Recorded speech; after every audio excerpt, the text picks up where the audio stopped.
direct from the fabulous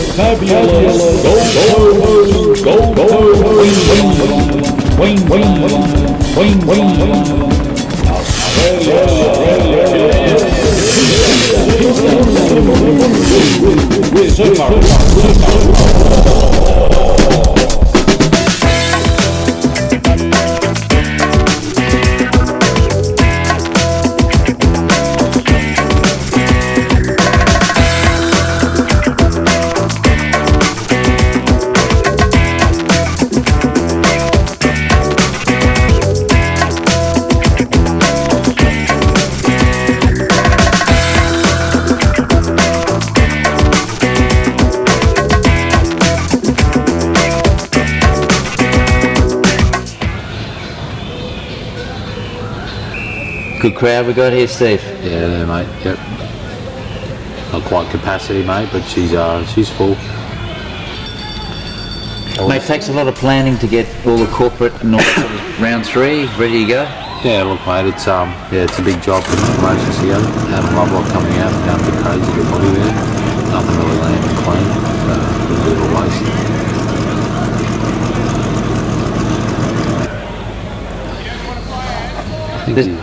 They're still keeping the distance there. Yeah, I think Adam's probably feeling a little bit more confident now. He's sort of won the first 2 rounds. He's probably feeling a bit more comfortable with controlling. But you know, as we talked previously about his concentration levels, we're just trying to keep him switched. He's defensively tight this whole fight, and he's proven to do that right now. Nice body work there from Adam. Definitely putting himself in a better position than his opponent on the inside. You can see he's just dropping his weight a little bit more, and he's dipping his head to the side. You know, he's taking his shoulders across and changing his head position, which puts himself in a better position to throw those body shots. And what are we looking at for career-wise for him? Has he got a lot more fights planned coming up? Adam Lovelock, this is his swan song, mate. He takes the belt and retires. Okay. You just ruined another result. There's like, mate, did you get him along for? He just ruins all the results of the fight. So it's I don't know what I'm doing as a trainer, mate, but there's 2 of my fighters from this show have retired. Okay. But look, Adam's had a long career, and he's had nearly 90 amateur fights as an amateur. And that's a lot. He'd had a couple of pro fights before he came to me, and I think now he would have had 7 or 8 with me now. And you know, to win a regional belt with the WBC, who's a very highly regarded sanctioning body in the world. You know, it's a nice note to finish on, in my opinion. And he's got a young family, you know, he's got 4 kids, and a wife to look after. You got to know when to say, yeah, that's it in boxing. Just turning 30 this year, so you know, he's got to think about his family, and spent most of his life boxing. An army boy too, he spent time in the army. Obviously Steve doesn't rate my family as highly because he's encouraging me to carry on fighting, so I've got 3 kids as well, but I use every excuse I can to get out of the house. Yeah, both boys still giving it all they got, and I can't really tell the difference. Like, Adam, what do you reckon, points wise? I know they look similar. They both got blue shorts on as well, so it's I think Adam's doing the slicker work. He's moving his opponent around on the inside, and at the end of the day, it's in close fight, but you know, Adam is dictating what's going on in there, so you have to give the rounds to him. He's making the fight, he's the one coming forward. It's not necessarily always one coming forward wins the rounds, but he's putting Peter Brennan where he wants him, and when they're on the inside, he's landing the cleaner shots as well, so there's no doubt that Adam's winning each of these rounds. Now we're coming up to round 4, and Steve, you said it was a 10 rounder this one? Yeah, definitely 10 rounder, so it's a long 10 rounds. It is a long time, so anyone who's ever fought 10 rounds will tell you, it's the training and the preparation to get there that's the hard work. and depending on what type of fight you have, sometimes it can be done easy, and sometimes it can be very, very difficult. Fought 10 rounds myself back when I was boxing, so I know what the boys are going through. So take a lot of planning on keeping that stored energy for those extra last rounds, because round 4, here we go. Yeah, look, I think that's what defines boxing above all other sports, in my opinion. And I think recently in a poll and a survey, they voted. They looked at all aspects of sport and agility and flexibility, endurance and power, all the things you need to be an athlete, and they looked at all the different separate sports, and boxing came out as number 1. Good stuff. The toughest sport in the world. So yeah, you need all of them. As I said, you need that explosive power, but you got to do it for 10 or 12 rounds as well sometimes, so you need that endurance. You got the timing and the balance, all elements. At the end of the day, your opponent's trying to render you unconscious, so it can be quite a scary place if you're not fit. It's good head movement there by Peter. Nice little right uppercut left hook by him as well. He looks to be showing a bit more intent this round. Yeah, he's probably a bit more. Yeah, which he obviously needs to do, having lost the first few rounds. So his punches are pretty fast. Yeah, he's a quick little guy. So they're not too little. These guys are cruiserweights, so they're big boys as well. So, but Adam just seems to have the crisper work, and like we said, when he gets on the inside, he just seems to be able to step to the side and create a little angle for himself to get 3 or 4 punches off, which his opponent doesn't seem to be able to do, albeit he's throwing more punches from range.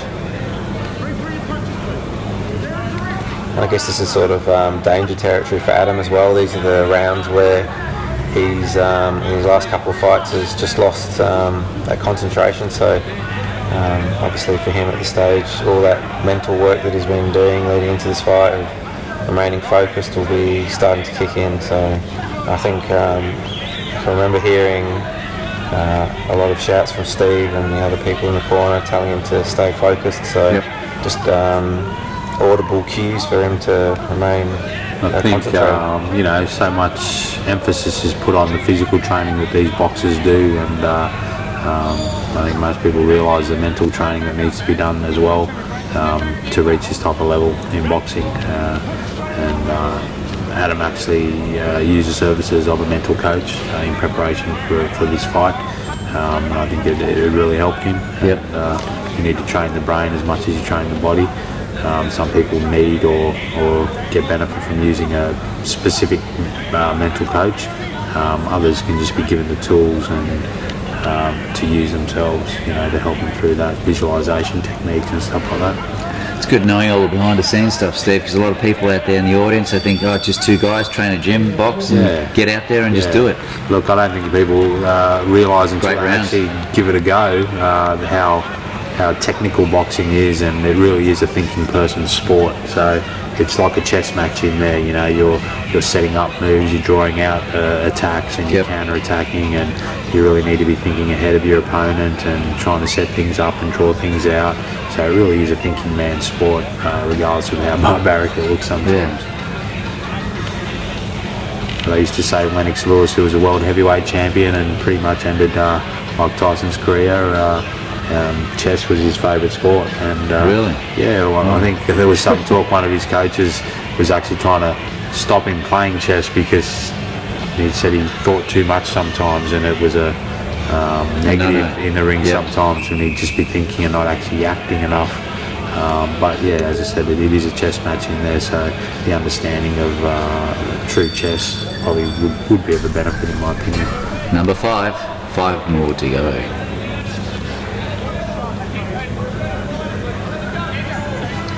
Yeah, I guess when I think we were talking about it in the gym the other day. We were talking about the amount of possible combinations there are just for a 3-punch combination, and it worked out to be something like 1,400 or something like that. So that's just the punches, and you've got all the punches coming back at you, which you've got to learn to defend, and when to throw them and how hard to throw them, because you've got to bring into consideration your fitness, how long the fight is, the personality of your opponent. There's so many factors to bring into it that, albeit there's only 10 different punches that you can throw, it's the combinations and when to throw them is just leaves it almost bottomless pit of information that you can draw upon.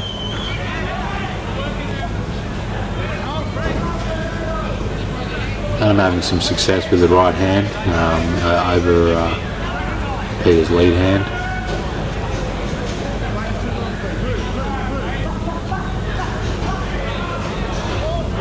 I'd like to see Adam hold his range a little bit better. He's just probably stepping a little bit too far in with those jabs, which is fine if your opponent's moving away, but Peter seems to be holding his ground most of the time, so when Adam steps in with his jab, he's over punching a lot of the times.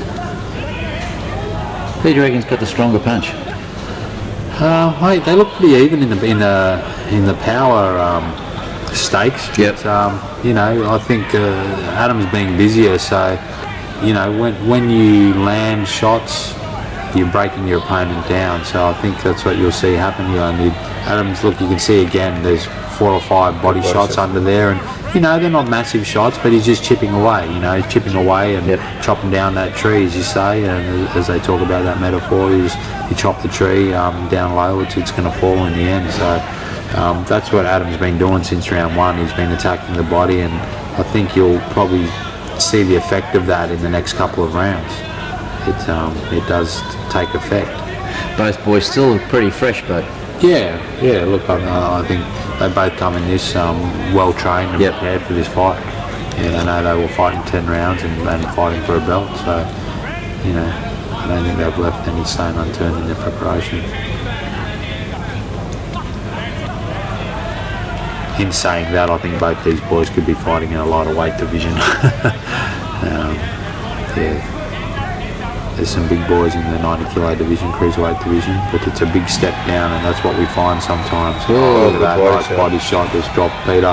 That's worried him a bit. That's what we're talking about, that those accumulative punches that they take can break them down. Happen, and now that one shot, it wasn't even a massive one, but you can see it's dropped Peter, so we'll see how he's going to go on this. And that's a great round.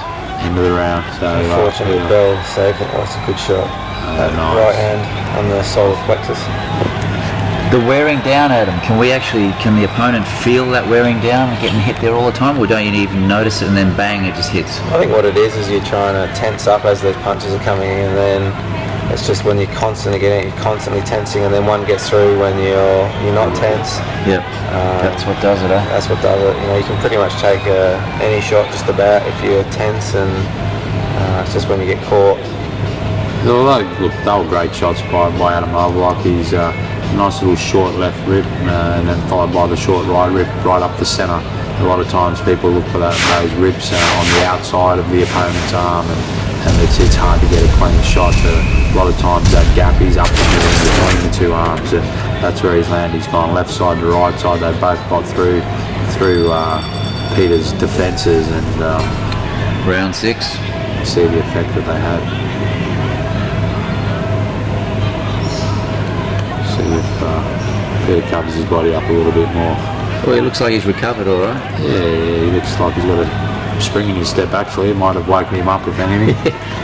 Yeah, a minute off in between was came just at the right time. I think it was, you know, Bell probably saved to get straight up and recover is harder than obviously if you get that 1 minute, then that can be enough sometimes to totally recover. Other times you can carry on, but I think you always carry that. Just chips away at you. Those Steve's right though. It seems to have come out with a new lease of life here. He's probably been more active than he has in the rest of the fight. A little bit of a mouse under Adam's right eye there. Yeah, I see that one. Steve just trying to draw attention to the fact that he's probably working away on that in the corner and take a bit more credit. I think so. No one else really noticed it. But that's because I'm doing my job, mate.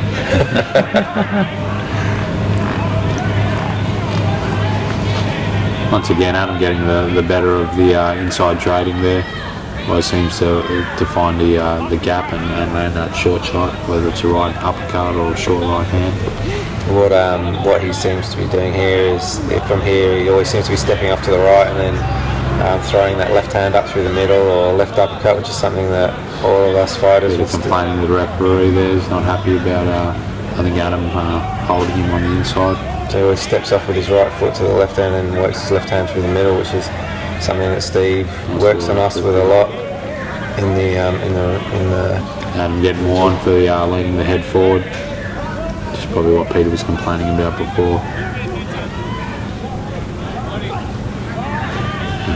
It's probably why Adam's starting to recede a little bit. The amount he it's relentless at the moment with these body shots. He just keeps stepping up to the right and then using that left shots up the middle and to the head. So pretty much doing the same thing, and Peter's not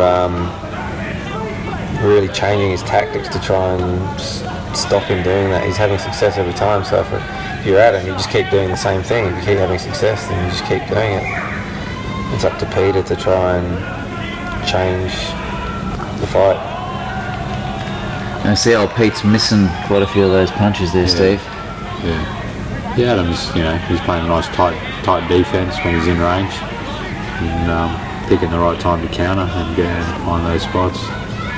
Another body shot, eh? Yeah. And that's probably one impressive thing with Adam tonight is his accuracy of his punches. He's not just letting his hands go and hitting elbows and arms. He's actually finding that gap. Whereas when Peter throws, he seems to be just mainly hitting arms.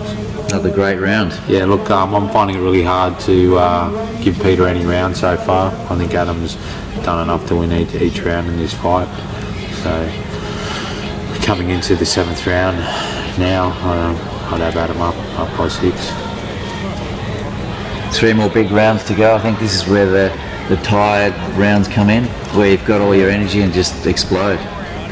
And also, this is where concentration, everyone knows that when you get tired, first thing that gets affected is your concentration. So I remember on the night, everybody shouting out, stay focused, realising that probably from here, the only way you can lose the fight is by getting knocked out, or knocked down a few times. And that's what happened in his last fight. So still we all had our hearts in our mouth till the end of the fight. Round 7, here we go.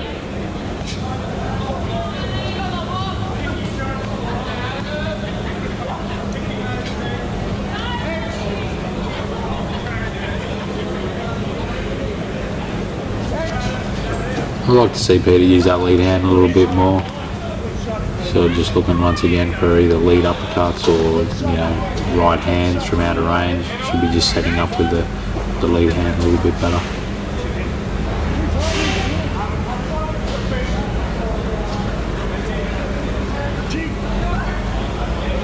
Nice tight high guard right on my block there. Yeah, probably, again, when we're talking about looking back on fights afterwards, you look back at things, and probably the thing he'll be most pleased about is the way he's kept tight throughout the whole fight. At no stage has he got lazy and been caught with anything big. He's just stayed tight in behind that guard, worked and done the same thing, got in close and then stepped off to the right and thrown his left shots to the body into the head. And why change when that's working the whole way? So he stuck to a good game plan and he stuck to it well the whole way through the fight. I find defence good to have, Steve, to sort of keep those punches from coming through. Yeah, 100%. That's what this game's all about, is not getting hit and hitting your opponent more than he hits you. When you break it down, it can be quite simple. And the analogy is hit him more than he hits you. Performing that can be a little bit more difficult. Nice short right hand there, clean on the left side of Peter. Adam just holding onto his left arm there, being broken up by Cyril Cairns. Just better jab from Adam. And Peter's starting to pick a few of the counters now when Adam goes to the body, so Adam's going to have to be wary. Nice hook off the head movement. Once again. Nice body shots, Steve? Yeah, well, he's a tenacious fighter, Peter. he's gritted his teeth after being dropped to the body, and Adam hasn't stopped going down there, and he's continued to stand up and throw punches back.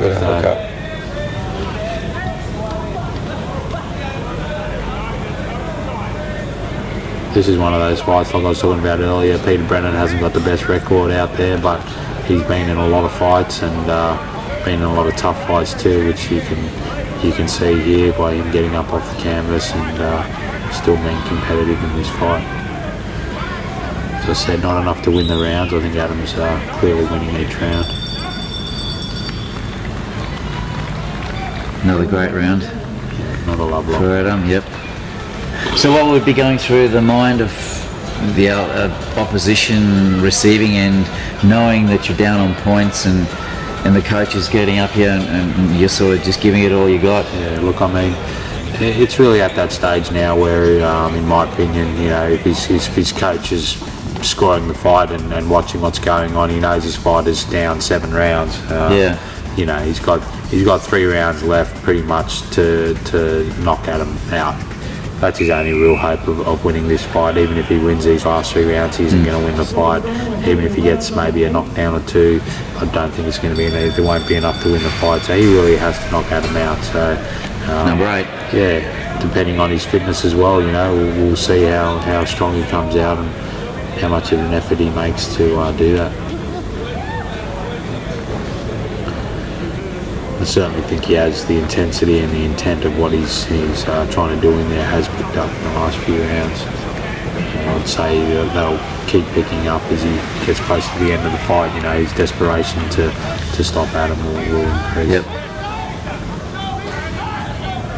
So does a fighter in this stage start to get into the brawling side and try to hit with everything he's got to get that one punch that'll knock him down? Yeah, look, I mean, I don't know if Peter needs to take that approach with the brawling. He just needs to really find an opening, He needs to pick his counters a little better when Adam's punching. I mean, Adam isn't going anywhere. The fight is right there. You don't have to search for him. He's one coming forward. So that's where he's getting beaten because Adam's picking those clean shots on the inside and Peter's not quite timing his shots in a nice little use of the lead arm there. Something we practice in the gym, just opening them up and looking for that left hook.